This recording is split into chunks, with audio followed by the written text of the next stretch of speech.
Let's do our thing. 5. Okay. You.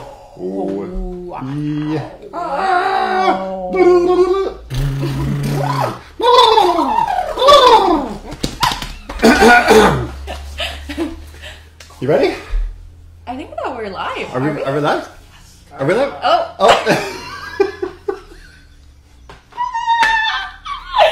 Right on. Okay, so we're live. Right on. We're doing a little warm up here. Hi, everyone. Hi, everybody.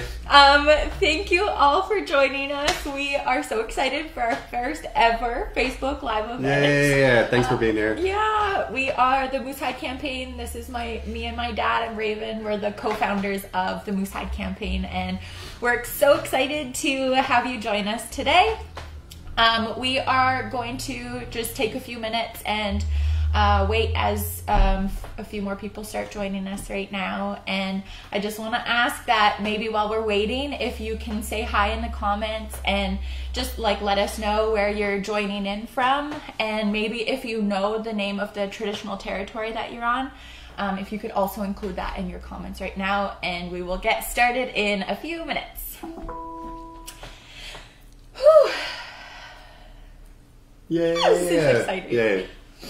We have some notes. We have a few notes here just to keep us on track. So bear with us as this is our first time. We're so excited. So we're just figuring it all out as we go here.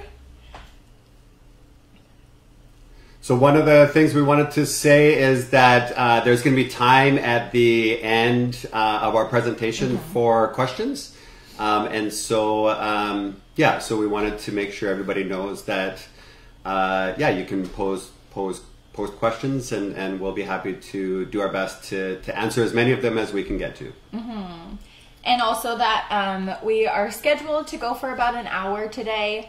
So we'll do our best to keep to that timeline. We will hopefully be done by about 11 BC time. And we are going to be doing about 40-ish minutes of sharing, and then we'll have some time at the end for questions, and we'll try to get to as many as we can today.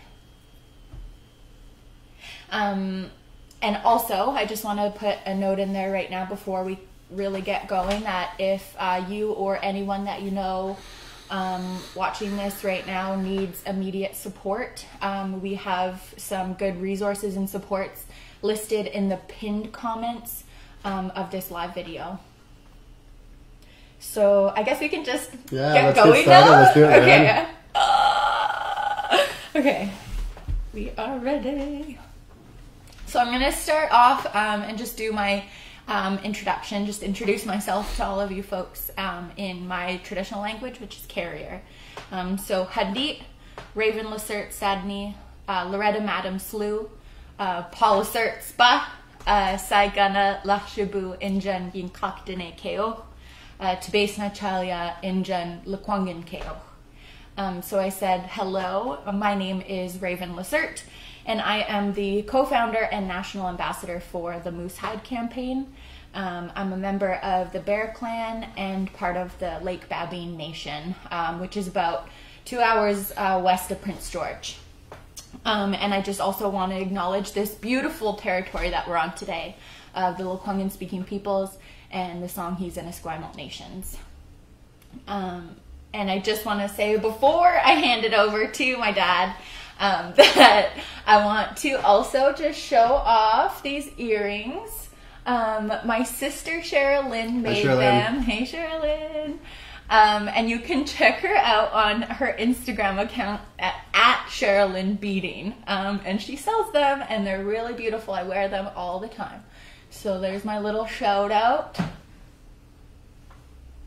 Yeah. Hi everyone. Yeah, so you can see that we've set up a little at-home studio, and I know that so many of you have been stuck at home during the COVID-19 pandemic. So so we've set up this little studio for our first ever inaugural Facebook Live event, and just wanted to show you our little curtain here. And so just kind of like trying to have a bit of a professional setup and learning our way through how to communicate with you in a good way and talk about these important issues. And two things that we wanted to say about our setup here as well is you'll notice that Raven and I are not 6 feet apart. We're not social distancing. So we wanted to comment about that as well and to just say that we're in each other's bubble. And so we've been together in our COVID bubble since our first 14 days of isolation and making sure that both of us were healthy. And so we're not social distancing, but we encourage everybody to follow the rules of the medical health officers here in BC, Dr. Bonnie Henry and Dr. Tam federally. And we also wanted to say that we're so happy that we also have here helping us with the camera and who will be taking questions is David Stevenson. And David is the CEO for the Moose Eye campaign, and so he is here as well. So you'll hear his voice, and he is social distancing from us, the good 6 feet. So just acknowledging and thanking Dave. And as Raven said, we have a few of our notes here to make sure we stay on track and get through this Facebook Live event in one piece. I just wanted to also say thank you from the bottom of my heart to each and every one of you, all of our family that are watching and our partners and our relatives, to the folks, especially at the First Nations Health Authority and government.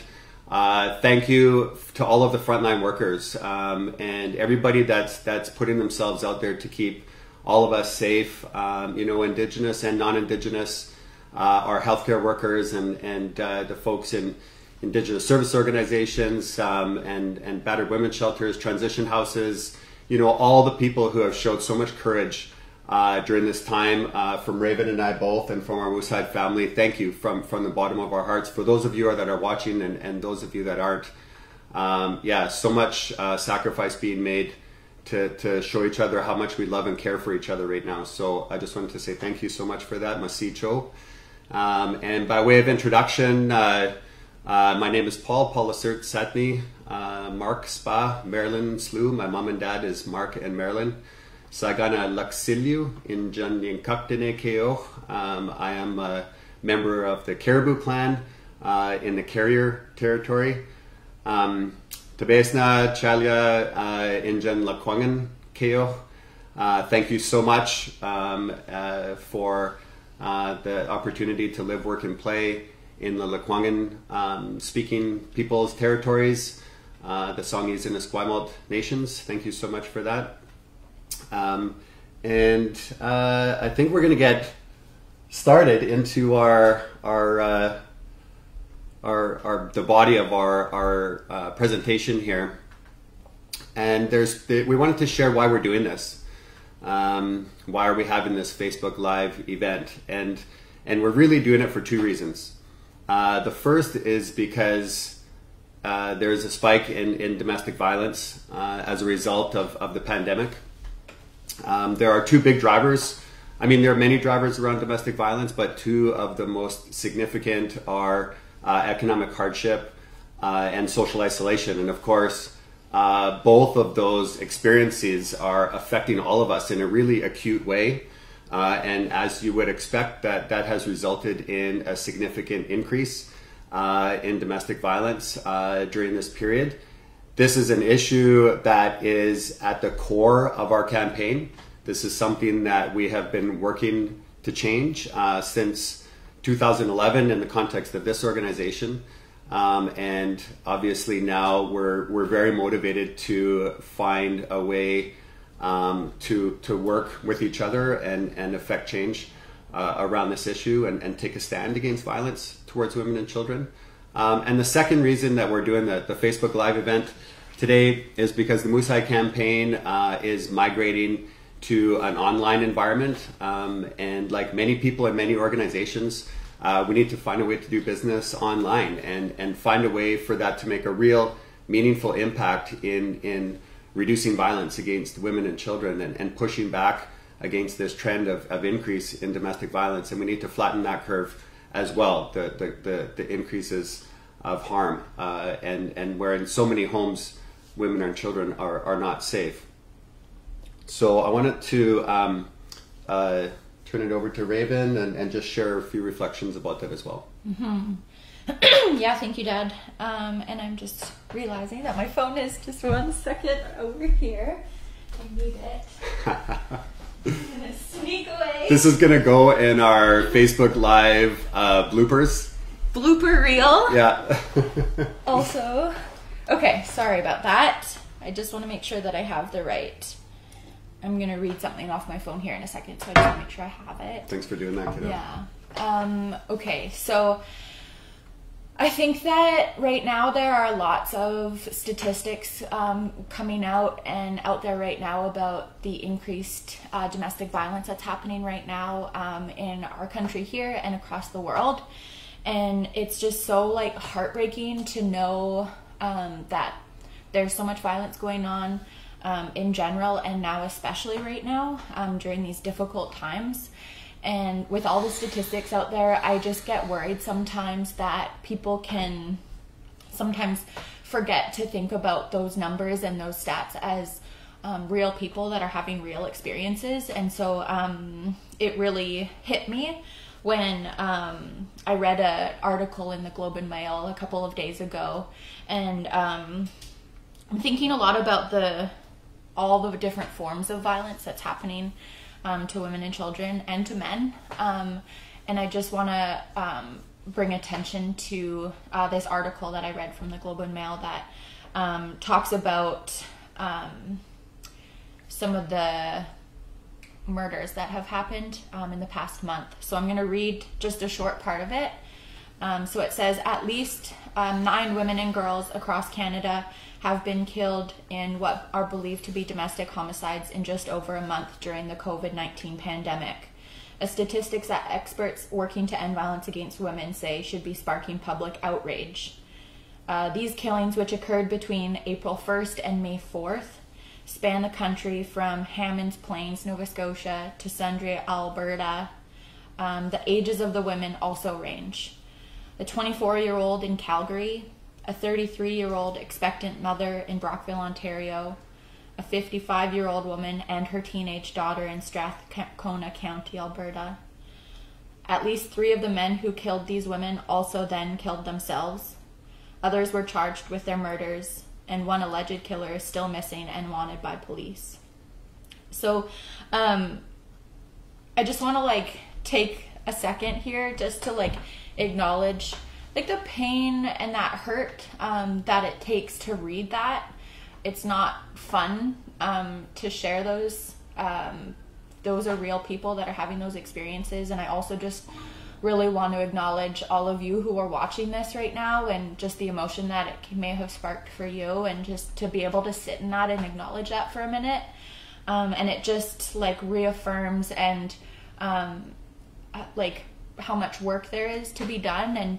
And it's not just Indigenous women and children, it's all women and children, and we can be doing so much better. And the beautiful, precious women and children in this country and in this world deserve so much more than that. And so that's the work that we're doing. We're trying to take that pain and that hurt out and put love back into that space. Yep. And make sure that nothing like that happens anymore. It doesn't need to happen. So we're just trying to make sure that we're raising awareness about these issues and talking about it and saying that it's not okay and it's not love and it's not welcome, and just trying to create space to be able to talk about it and try to work together to create solutions. So that's kind of what we're doing in the Moosehide campaign. It's really what the Moosehide campaign has been all about since my dad and I started the campaign in 2011, is to end violence against women and children. And so I think that this kind of leads into a good segue to start telling you the story of how we got started with the Moosehide campaign. And I know that there are some people watching that are big supporters of us and of the campaign, and we really appreciate you joining and always being there to support and help us and help everyone do this good work. And I know that there are lots of new faces joining today, and so I also want to welcome you all, and just make sure that we're letting you know that we're here in a good way, and share a little bit about the Moosehide campaign and how we got started. So, just gonna take a deep breath here for a second. So we started the Moosehide campaign in 2011, but there were a few things that happened before that got us to that point of deciding to start the Moosehide campaign. And a few of the things were that my dad went to an Ending Violence Against Indigenous Women and Children conference in Vancouver right around the same time as the Stanley Cup riot. I don't know if you remember that, but there was also a conference going on in Vancouver at the same time, and there were 285 people there, and only 4 of them were men, one of them being my dad. And I remember him coming home and just talking about his experience at that conference, and just I remember him saying that he was looking around the room talking about violence that's predominantly men doing on women, and there were only 4 men in that space, and he was so confused and a little bit angry and a little bit just unsure why there were no men in that space, and thought that where's all the guys? Where's all the guys? Where's all the guys? Mm-hmm. He said, where the heck are all the guys? So from then, he came home and we started talking about it as a family, and we're also a fasting family. So my dad does 4 days and 4 nights where he doesn't eat any food or water up in the bush, and it's a ceremony, a fasting ceremony. And we go and support him as he's doing his ceremony, and we eat for him, and we do these ceremonies, and we sing songs and pray for him and send that food and love and healing energy to him as he's in the bush fasting for 4 days and 4 nights. And he's really thinking about his intentions and thinking about the sacrifice that he's making for going without food or water, and for trying to give good prayers and good intentions while he's doing that ceremony. And so he was thinking about that conference and all of the violence that's happening towards women and children, and where there are no men in that space. And so it was kind of like a culmination of those 2 events that brought us to our hunting trip. So every year we go back home to our carrier territory, beautiful carrier territory. Shout out to our carrier cousins. And so we go home every year and we go hunting for moose.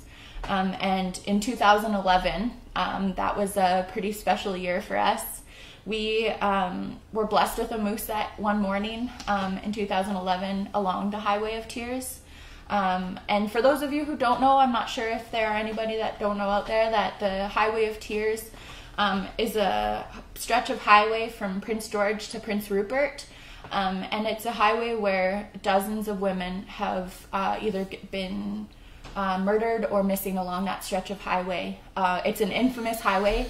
It's known to be an unsafe space for women, and so that highway cuts right through our carrier territories and our communities, and it's a really crazy, it's crazy that, to me, that there's a highway that's so unsafe and that so many women have gone missing or been murdered from along that stretch of highway, that it's become called the Highway of Tears. That just doesn't make sense to me. And we wanted to wipe away those tears.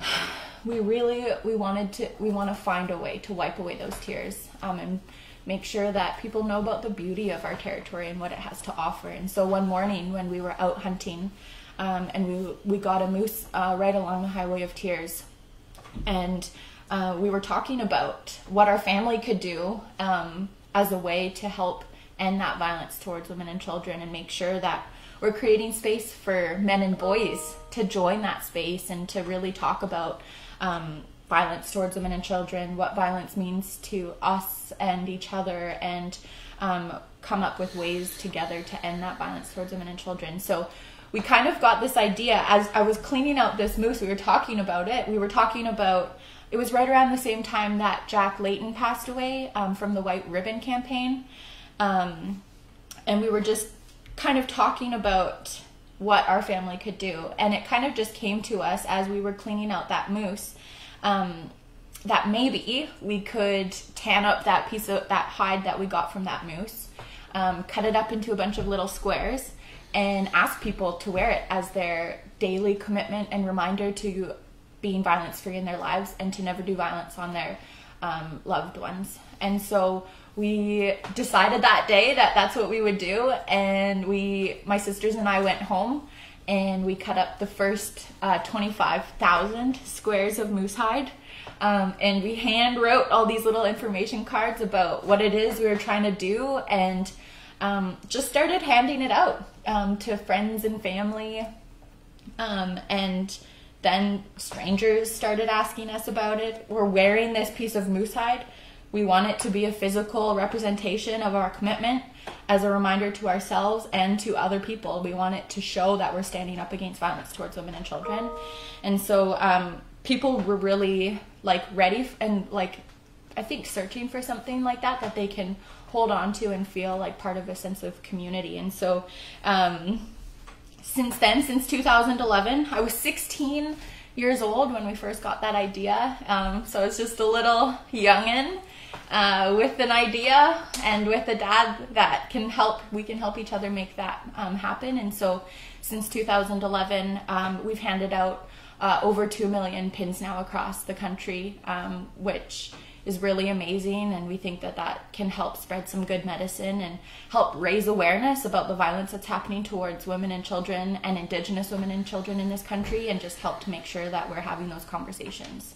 So part of it is that we're asking people to wear the pin, and part of it is that we thought that if we offered a ceremony, a fasting ceremony for one day, where you don't eat or drink anything from sunup until sundown for one day, and if we all came together and joined in that ceremony together, we think that it could create a really amazing sense of community and healing. And so we've been doing that. We've been hosting fasting ceremonies together for one day. We call it the Moose Hide Campaign events. We have one in BC, in Victoria, and one in a national event in Ottawa. And so our goal is to get 10 million pins distributed across the country, and to get 1 million Canadians fasting together to end violence against women and children. And we really think that would be a beautiful, set a beautiful spiritual pulse out into the spirit world, and signal that us as a country and us as a people and a society are standing up against the violence that's happening towards women and children, and hopefully change the culture. So that's kind of where we're at. We're in over 1,500 communities where folks are taking the moose hide pins and creating their own campaigns in their own communities. They're hosting their own fasting ceremonies. They're hosting their own men's groups, all sorts of different things. We have a wide range of people that are just taking the Moose Hide campaign and starting what they need in their communities. They know the medicine that they need, and we provide them with the Moose Hide pins, and they just go and do their own thing. And so I think that's really beautiful too, is that there's all this sense of pride and healing that people are bringing to their communities, and I think and their workplaces and their families. And we hand the pins out for free. We have it all on our website available for anybody that wants them. So you're more than welcome to go and order yourself some pins. Have one for yourself to wear as your everyday reminder. And so for when we first started the Moose Hide campaign, my dad really wanted to do that work for me and my sisters. As a visibly Indigenous woman, I am more susceptible to being exposed to violence in my life. And same with my sisters. And so he wanted to do everything that he possibly could. And he always talked about it. And I was like, yeah, Dad, I get it. You're a dad, you want to protect us. And I didn't get it to the same extent that he did until I had my own daughter, Cedar Seth in Carrier. She's my little baby girl. She'll be 2 in 2 weeks. And she's just the most precious person to me in the whole world. And I want to do everything in my power to make sure that she lives a life free of violence, and where she doesn't have to live in fear, and where she's just treated with nothing but love and respect by everyone.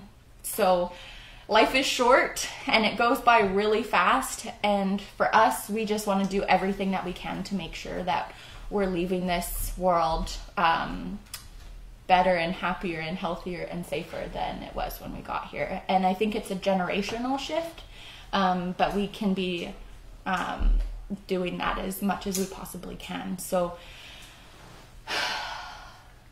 Cedar, if you're watching, I love you a lot.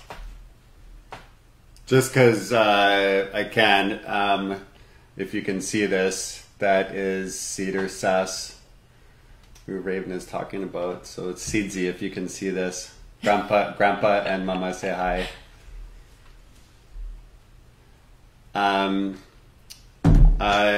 So my heart is really full right now, and I want to just connect with each and every one of you and say that I know that you want the same thing that we want. That you want your loved ones to be safe, and you want them to be free of violence and treated with love and respect that they deserve. And I for the dads out there, I think that you can relate to the feelings that Raven was sharing about our deeply rooted desire to prevent violence or to get in the way of that violence, to stop that violence from happening to women and children in our lives, and also that we are being called upon as men. We're in a Me Too world. We've had the final report from MMIWG, and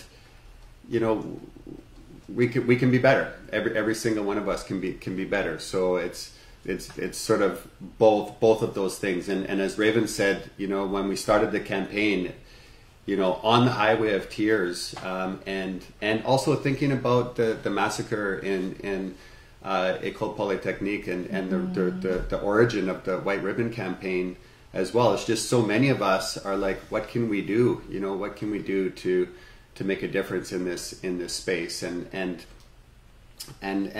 we wanted to ask you to join us in just a small activity right now. And normally when we're at our events, we just ask if you're willing to take a stand.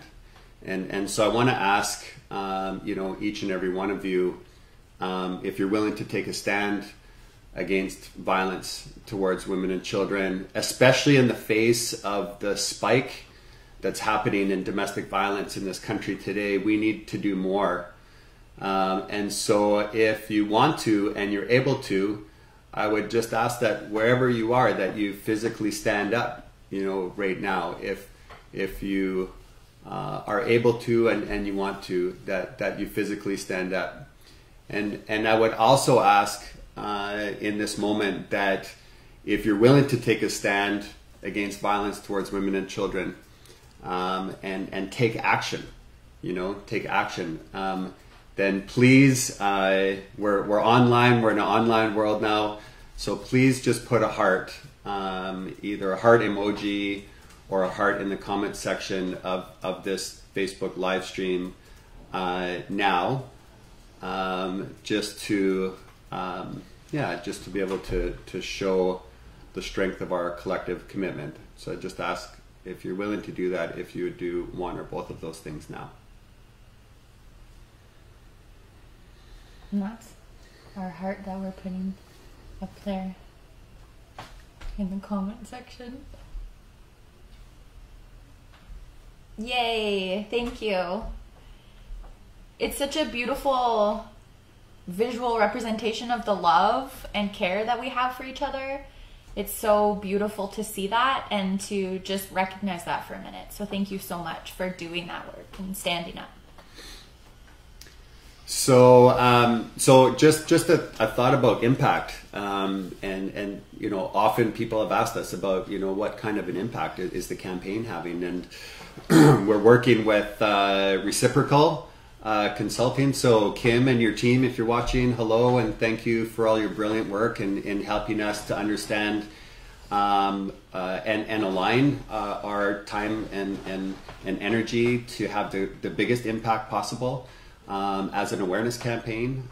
So we understand our limitations, not being a service delivery agency, and it's so important to us that we have a real impact in the lives of women and children and men in this country. And so one of the measures that we've brought forward is the number of conversations that has been started for each square of Moosehide, and we've been able to validate that. We've started an average of 5 conversations per square of Moosehide. And so as Raven said, you know, we've distributed now over 2 million squares of Moosehide across the country. And so it means from the idea on the Highway of Tears of the campaign, we've now started over 10 million conversations about ending violence against women and children. And that those conversations have resulted in projects being initiated and delivered in over 1,500 communities, 1,500 communities across Canada. Mm-hmm.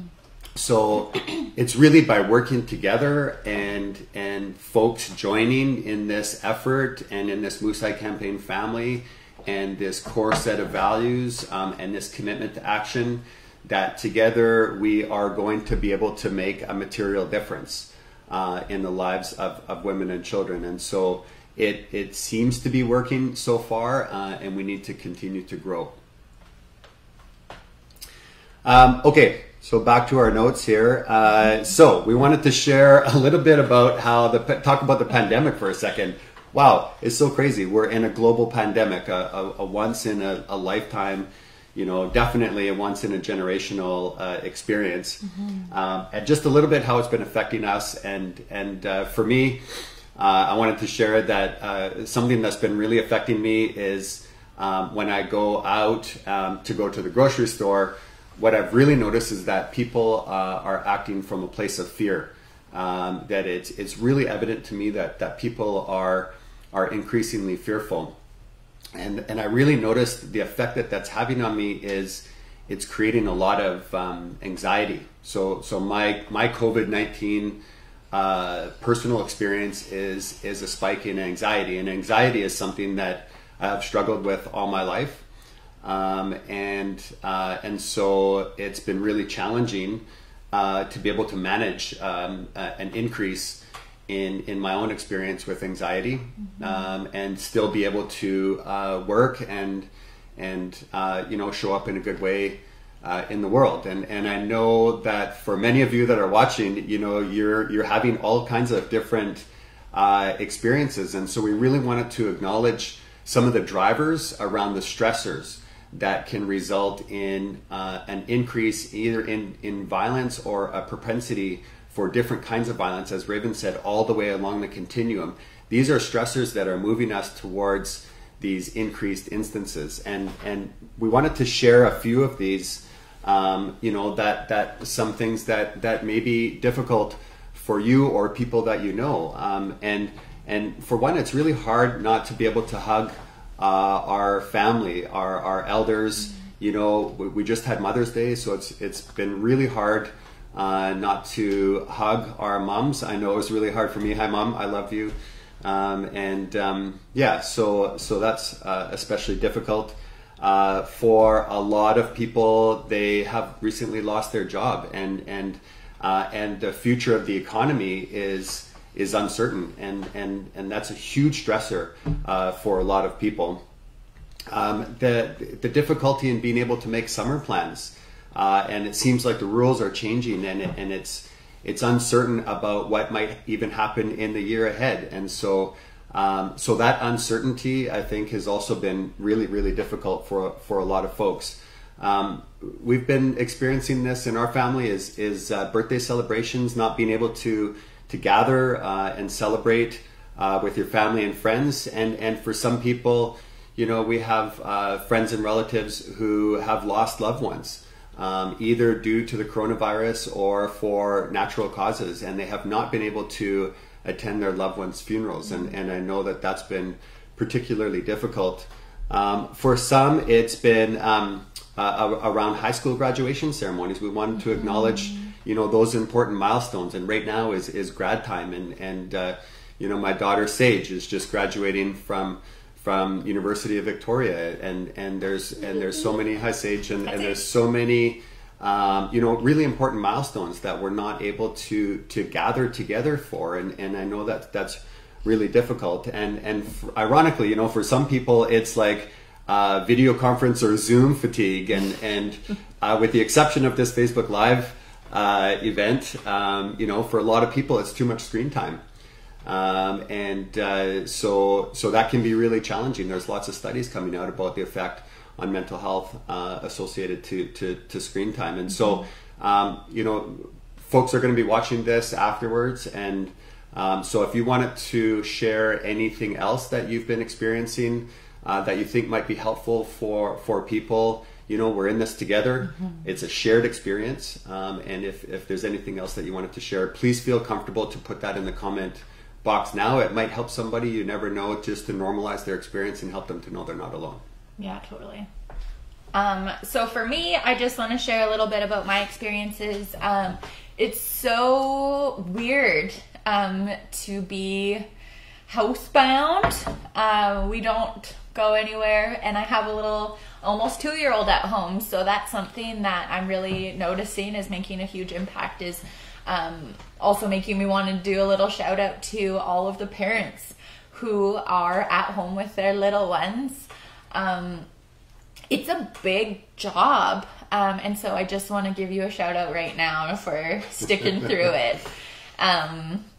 It's been really interesting for me, working from home and trying to spend as much time with my little one as possible. It's sometimes it's a blessing, and sometimes it's a lot to handle. And so one of the things that I've been really focusing on is my mental health and well-being. And so I just wanted to share some of like the things that have been helping me and my mental health. So I just want to share that you could go for a walk. I really like to just, even if it's just a walk around the block really fast, just get outside for a few minutes, get your blood pumping. One thing that you can do is go walk through like a bushy area or like trees or something with branches, and walk through it, because Mother Earth has so much capacity to help hold things for us. And so if you go out and you do a little prayer, or you do a little whatever you want to do, talk out loud, talk inside, you can just let the brushes brush you off as you're walking through, and it'll help to hold some of that for you. Drink lots of water is a really good one. Maybe you could do a guided meditation on YouTube. We've been doing them every night before bed, and it really helps. And another thing is that I really like to do art. So I like to color or paint, or like I like to practice my makeup. It's like a funny one, but it's my own little like mental health minute where I'm like, I'm gonna go like self-care, play with self-care, my makeup or something. Or puzzles. I've done 2 puzzles now, and I'm really proud of myself. Nice. And it makes me feel good. Yeah. So those are just some ideas that you could also do if you'd need to just take a minute for yourself. One other thing is just to sit down in the shower for a minute, and it really helps me too. If you need a good cry or something, shower's a great place for that. Yes. Gives a little alone time minute for just a second. So those are just some things that have helped me. I know they're silly sometimes, but those things really help me right now. So, yeah. Thanks, Raven. Yeah. Thank you. Yeah.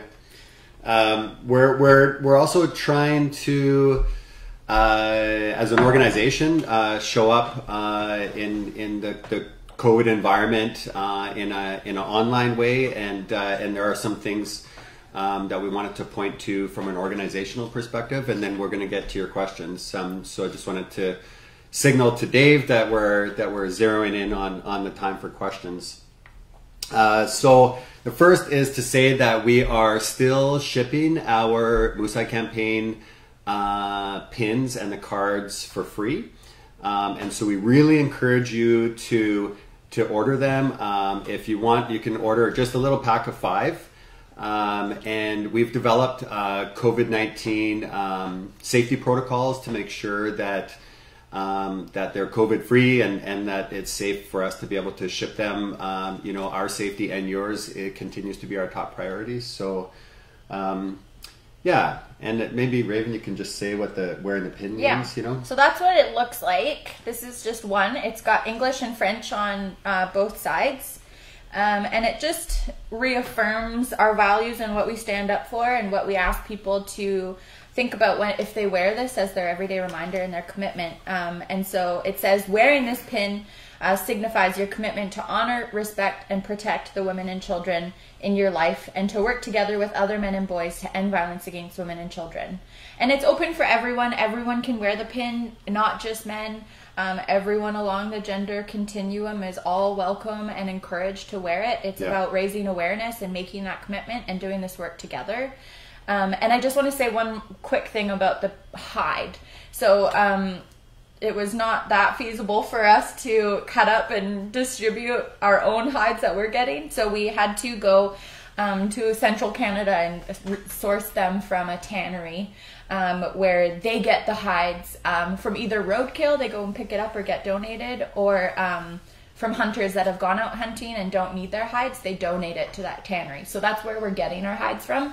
And so I just want to share that because I think that it's one of the questions that we often get about where our hide is coming from. So, yeah. Yeah.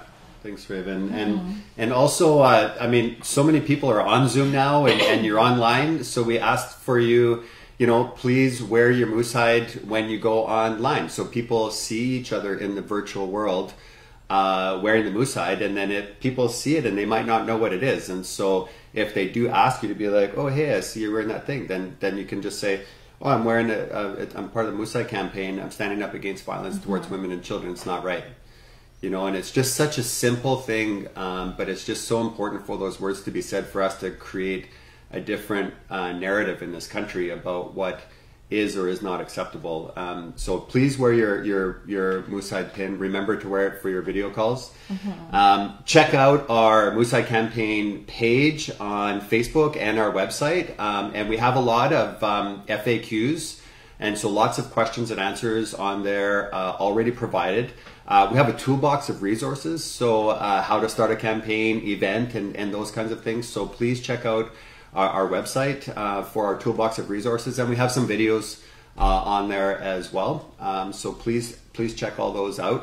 We wanted to let you know that we are now in the process of redeveloping our kindergarten to grade 12 education platform. And that will be ready in time for school in September. And we're designing it specifically so that it supports parents who are providing that support to their kids at home, and it also works well for teachers. So that'll be ready by September. So we've been working hard on that. And today we are pleased to announce that our next large national gathering is going to be in February. It will be a national gathering, and we're going to do it for the first time completely in the virtual world. So it will be something like this. It will be a national fasting day, and so we'll have speeches, and we'll have some training and different features of the event. But we'll also be calling on folks to refrain from eating and drinking that day. And as Raven said, our vision is 1 million Canadians fasting together. So please spread the word as we move towards February. You don't have to wait until February to practice this fasting practice. But we just wanted to let you know that event is coming. Yeah. And we also just want to let you know to keep an eye out on our social media on Facebook and Instagram and Twitter and our website. So there's We're on all of those social media platforms, and make sure you follow it so that you can stay caught up with all of the resources and everything that we're putting out onto our feeds all the time. And so we also just want to let you know to keep an eye out on those pages, that we're going to be doing a Moose Hide campaign challenge, which will be like filters and this cool stuff. So keep an eye out for that. It's not, it's coming out, I think, I don't know week. what that stuff is, but yeah, don't ask him about it. He doesn't know. He's the grandpa. Yep. Yeah, so just stay tuned for our next social media challenge. Okay, so that's as much as we wanted to share today. And again, thank you all so much for your patience with us. And we're just learning our way through this new way of communicating. And we have so much important work to do. And we wanted to turn it over to Dave to start with the questions, and we'll do our best to get through as many as possible. So we don't have a lot of questions yet, but there have been a couple by email. So I'll share a couple of those. One was, what are some of the things that men and boys can do in this pandemic situation besides wearing moose hide pins? What else can people do? I guess. Yeah. Good one. So it's so beautiful to be in an organization that welcomes vulnerability, and to be in a space where men are encouraged to heal, and we say that this is an inside job. This is an inside job for each and every one of us as men, and I would suggest that for every single one of us, we can be better. That if you think about, the continuum of wellness and violence, and mark yourself. So that one of the things that we can do is really assess yourself in an honest way. Where are you on that continuum? Mm-hmm. And it's not just physical violence. All the different ways that we show up, that are unhealthy. And where are you on that continuum? And then to develop an activity or an action that moves you towards the harm reduction side of that continuum, and set a goal for yourself, so each and every one of us can be better, and I think if we're going to see a real shift in this issue of all kinds of violence towards women and children, then it's really incumbent on each and every one of us as men to continue on our healing journey. So that's just that personal reflection that each and every one of us can do, and then create and implement an action that can move us towards being gentle men. My counselor reminds me about that. He's like, this is an opportunity to be a gentleman, but a gentle man. So I would invite the men to think about that. What is your opportunity to become a gentleman or a gentler man? And oftentimes that's hard. Oftentimes that involves healing, and for a lot of us that involves healing from early childhood traumas and or more recent traumas in our life, and to recognize that the only thing that's true is love. That's the only thing that's real. So the only other thing I'd offer is to either start or join a men's group, and you can do that with a COVID distance outside, and or you can do it online. There's lots of those kinds of resources online, and so please feel comfortable to start something, and it can be as simple as a weekly check-in. How are you doing? And it's really helpful to have other men to talk to be able to check in and just share your feelings and work through some of the anxiety or the stress that's building up. Mm-hmm. So, so a good question about fasting. Jamie is wondering, as a question, she says, I'm really wanting to partake in the Moose Hide campaign today. However, I am type 1 diabetic and feel concerned how, if I could commit to fasting. Any thoughts, suggestions? Lots of love and gratitude. Cool. Great question. Hey, Jamie.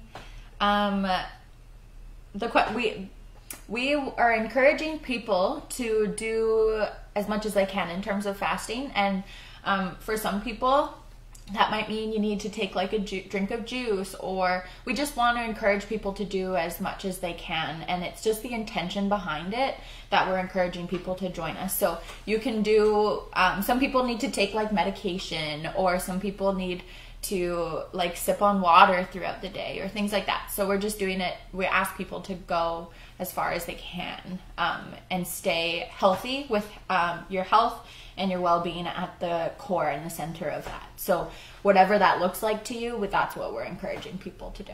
Yeah, agreed 100%. Yeah, personal safety and well-being is paramount. And Jamie, I'll just say that at the core of it is that our theory of change is really a lot about that ceremony. You know, that ceremony. This is an Indigenous innovation for the benefit of all Canadians, and a part of our theory of change is that if we're going to continue to heal as individuals and as communities and as cultures, you know, that a core part of having a better future than the past that we've had as individuals, as families and communities, is to embrace ceremony, and it's worked. And it is working for us in our family. And as Raven said, you know, we're a fasting family. So it works for us. It's really powerful medicine for us. But it's not necessarily for everybody. And so whatever those opportunities are to have more ceremony, and it can be something as simple as meditating or yoga, and or prayer. And you know, in our case, fasting, we're singers, so we love to drum and sing, and dancing, you know, whatever those things are. Those are important parts of our theory of change. So Shell has a question. She said he has a question. Media plays a big role in society, and with the lack of Indigenous representation and the objectification of women within media, what resources outside of your website would you recommend for youth breaking down these barriers? So, Michelle Butler.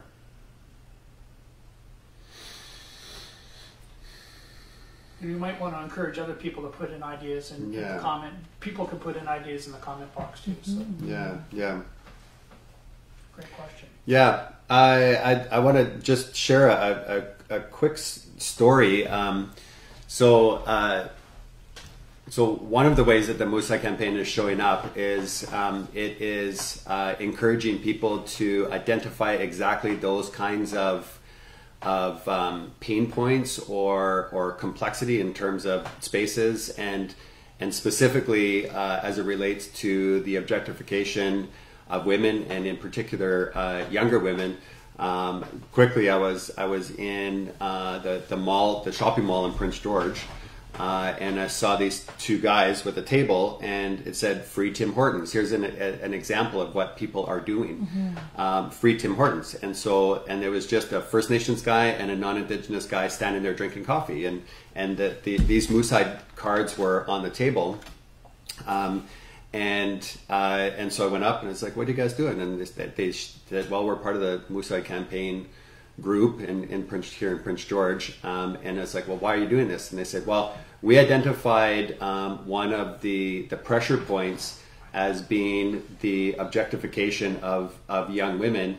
And then they point up to, you know, a 20-foot by 20-foot picture of an adolescent girl in like very, you know, scantily clad and very suggestive posturing, and very, very young.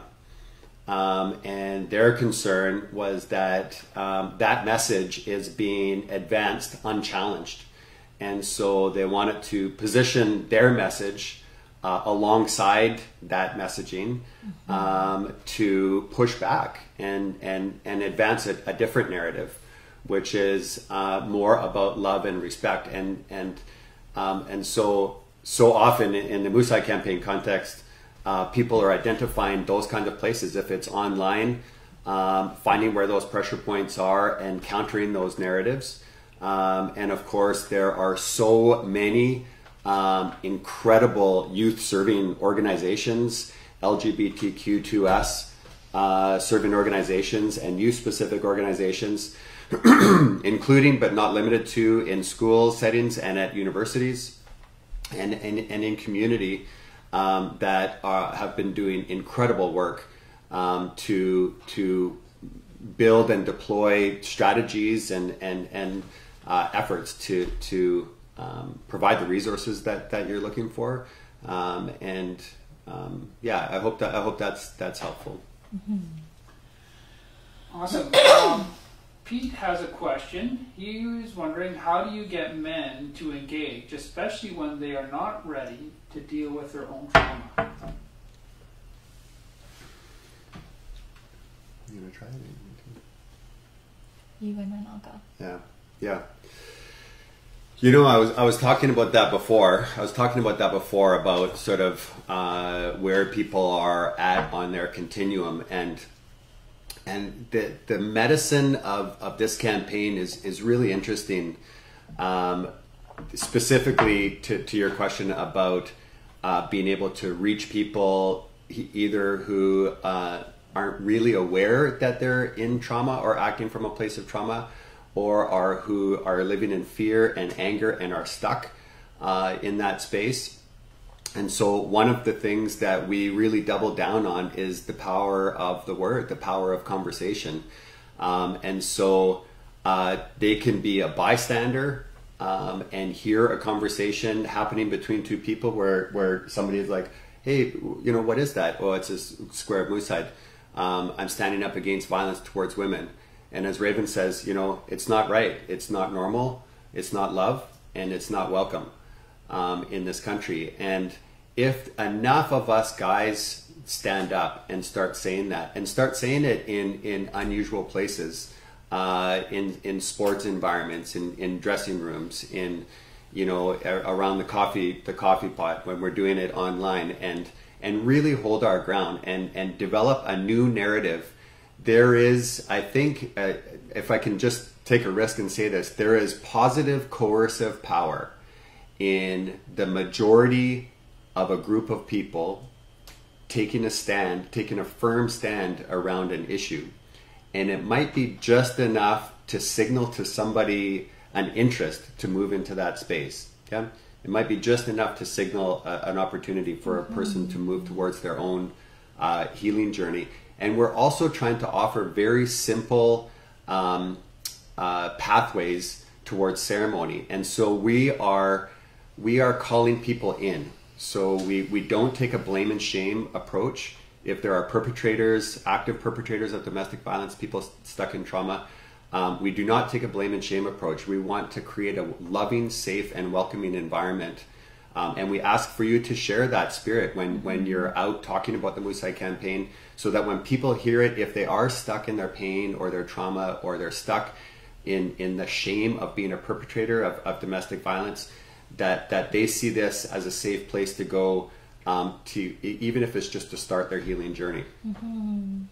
I think the only other thing that I'll just add to that is that violence often thrives in the shadows.